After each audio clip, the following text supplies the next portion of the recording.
The reason why you don't want a cheap salesperson is you'll get cheap results. Here are 3 ways that you can attract and retain the top sales talents in your organization and industry. Number 1, provide the best pay plans out there. Most business owners, we look at the P&L report and we try to cut costs the best way possible.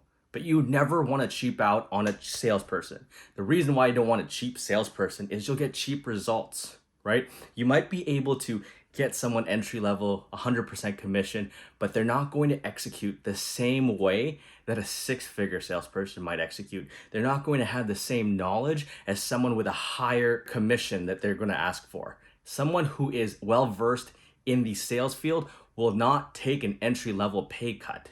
And if they do, that should raise a lot of red flags for you and your sales organization. Number 2, you need to be able to tap on the 7 factors of motivation.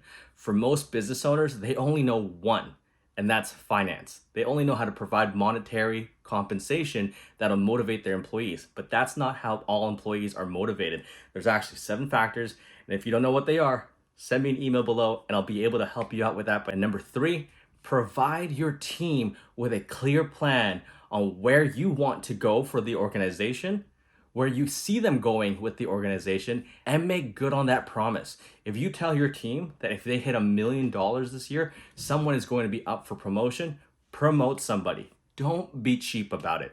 Lots of organizations penny pinch, like I said, but if you want to really become a bulletproof organization, you got to pay for top talent.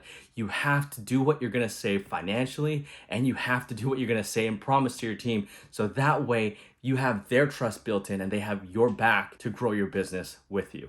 I hope you enjoyed the video. I'll see you guys on the next one.